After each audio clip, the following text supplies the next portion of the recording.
negara bagian Texas baru saja menghentikan sebuah rencana besar. Sebuah proyek dari Dubai yang ingin membangun kota baru di atas lahan seluas 2.300 hektar di wilayah Texas, kota yang cukup besar untuk menampung 20.000 warga asing, kini dibatalkan sepenuhnya.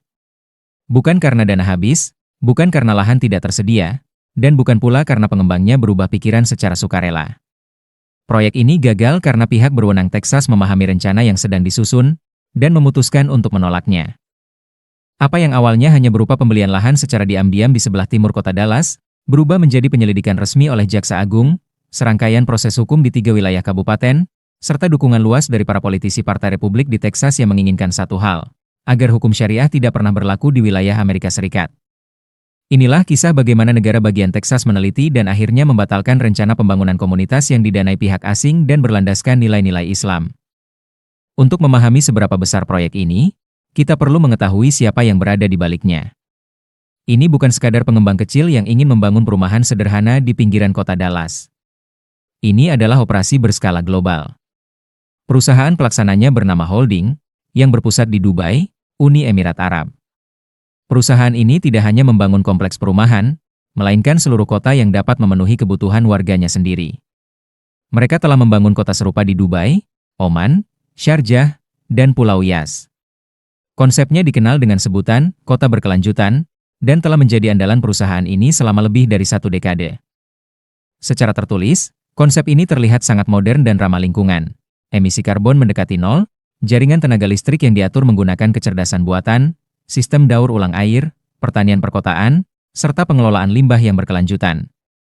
Brosur promosinya menampilkan jalanan yang tertata rapi dan gambaran keluarga yang bahagia, dengan klaim bahwa kota ini dirancang untuk kenyamanan manusia dan terbuka bagi siapa saja.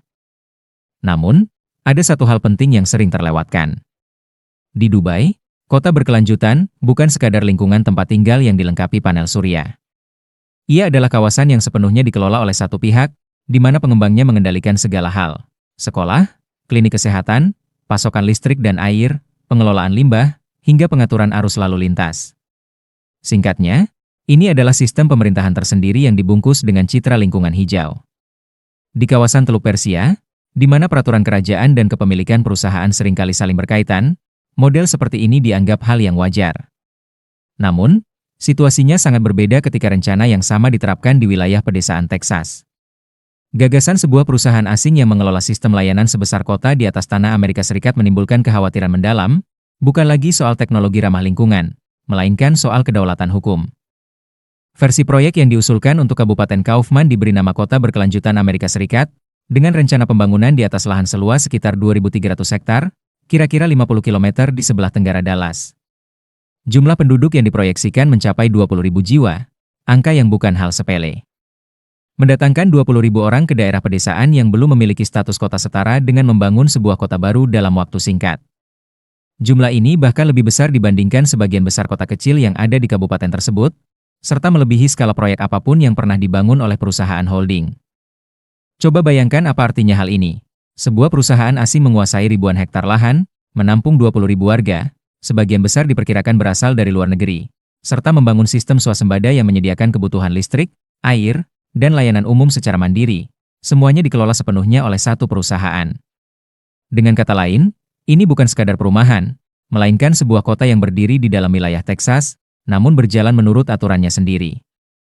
Begitu warga setempat mengetahui secara pasti rencana apa yang sedang disusun, kekhawatiran pun segera muncul. Kehidupan di wilayah pedesaan Texas bergantung pada dua hal yang tampaknya tidak diperhitungkan oleh pihak di Dubai: rasa kepercayaan antar warga dan ketersediaan air, terutama air tanah. Cadangan air tanah di wilayah Texas bagian utara sudah mengalami tekanan yang cukup berat. Rencana mendatangkan 20.000 jiwa baru yang akan mengambil air dari sumber yang sama dengan yang digunakan oleh pertanian setempat bukan lagi sekadar masalah tata ruang, melainkan masalah yang mengancam keberlangsungan hidup warga lama. Namun, persoalan air hanyalah awal. Saat warga mulai meneliti lebih dalam, mereka menemukan banyak hal yang terasa tidak masuk akal. Pada tanggal 9 Februari 2026, Jaksa Agung Texas, Ken Paston, secara resmi mengumumkan penyelidikan menyeluruh terhadap apa yang ia sebut sebagai rencana pembangunan kota syariah yang berpotensi melanggar hukum di Kabupaten Kaufman. Pernyataannya tegas, tidak akan ada kota syariah di wilayah Texas selama saya menjabat.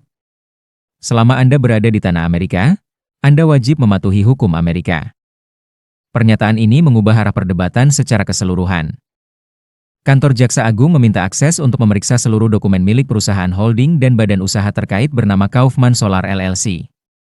Pihak negara ingin mengetahui segala hal, komunikasi dengan pejabat daerah, rincian pembelian lahan, struktur hubungan perusahaan, hingga korespondensi dengan pihak sekolah dan Dewan Pengurus Kabupaten.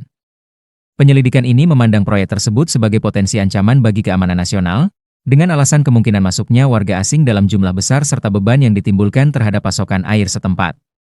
Bagi sebuah rencana yang bahkan belum menyelesaikan pembelian lahan maupun mengajukan gambar tata ruang secara resmi, langkah ini merupakan tekanan hukum yang sangat berat. Warga setempat pun memenuhi ruang rapat umum untuk menyampaikan keberatan dan menuntut kejelasan dari pejabat daerah. Terdapat laporan bahwa diadakan pertemuan tertutup antara pejabat kabupaten dan pihak pengembang pada tanggal 18 Maret, meskipun Ketua Kabupaten Jackie Allen membantah hal itu, menyebutnya hanya sebagai pertemuan rutin untuk meninjau kepatuhan peraturan. Hingga akhirnya, pihak pengembang menerima pesan penting.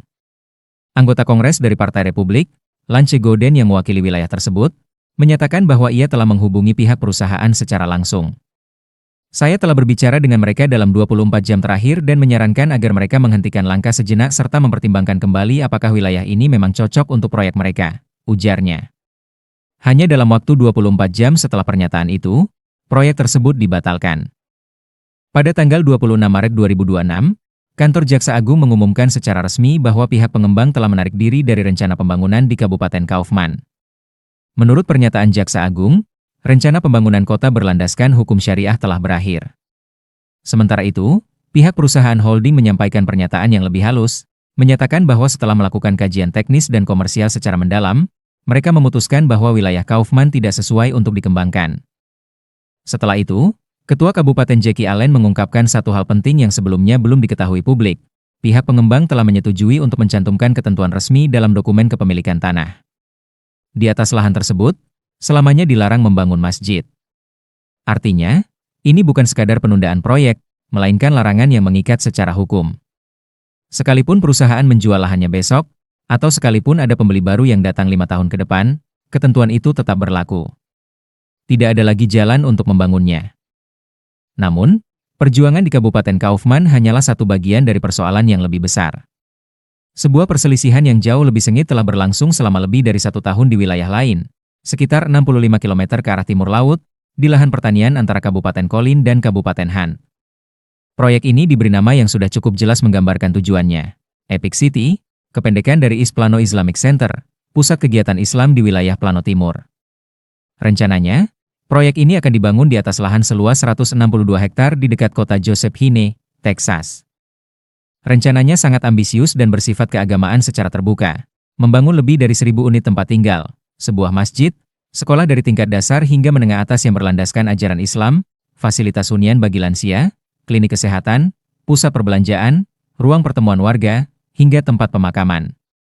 Semua kebutuhan kehidupan warga, mulai dari kelahiran, pendidikan, ibadah, hingga pemakaman, dirancang berada di dalam satu kawasan yang terpadu. Rencana ini pertama kali diperkenalkan kepada publik pada November 2024. Pada awal tahun 2025, proyek ini sudah mendapat sorotan luas, hingga kantor Gubernur Greg Abbott mengeluarkan langkah hukum pertama, perintah penghentian kegiatan dari Badan Pengawas Pemakaman Texas.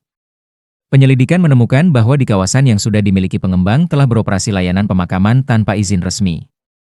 Hal ini menunjukkan bahwa pihak pengembang tidak hanya berencana membangun masjid, melainkan telah mulai menyusun sistem layanan yang lengkap, mencakup seluruh aspek kehidupan warga di dalamnya. Dalam materi promosinya, proyek ini bahkan digambarkan sebagai pusat kegiatan Islam di Amerika Serikat. Frasa inilah yang mengubah perselisihan tata ruang menjadi perdebatan politik yang meluas. Gubernur Greg Abbott menyebut kawasan yang direncanakan ini berpotensi menjadi wilayah tertutup yang mengikuti aturannya sendiri. Saat pihak berwenang meneliti lebih dalam, berbagai tuduhan yang muncul bukan lagi soal pandangan politik, melainkan soal pelanggaran hukum. Penyelidikan kemudian menyoroti sistem penjualan lahannya. Menurut laporan pengawasan, proyek Epic City menggunakan sistem undian 2 tingkatan untuk menjual kafling tanah. Pembeli yang masuk dalam kelompok pertama mendapatkan hak prioritas, sedangkan kelompok kedua hanya mendapatkan sisa yang tersedia. Pihak berwenang menilai sistem ini berfungsi sebagai penyaring, agar hanya pembeli yang dianggap sesuai syarat yang bisa masuk terlebih dahulu. Dalam hukum perumahan yang adil, hal ini bukan sekadar cara pemasaran, melainkan bentuk diskriminasi yang dapat dikenai sanksi hukum. Selain itu, ditemukan juga ketentuan yang mengharuskan setiap pemilik tanah di kawasan tersebut menyumbang dana secara rutin untuk mendukung operasional masjid dan lembaga pendidikan Islam yang dibangun di dalamnya, bukan secara sukarela, melainkan sebagai syarat memiliki tanah.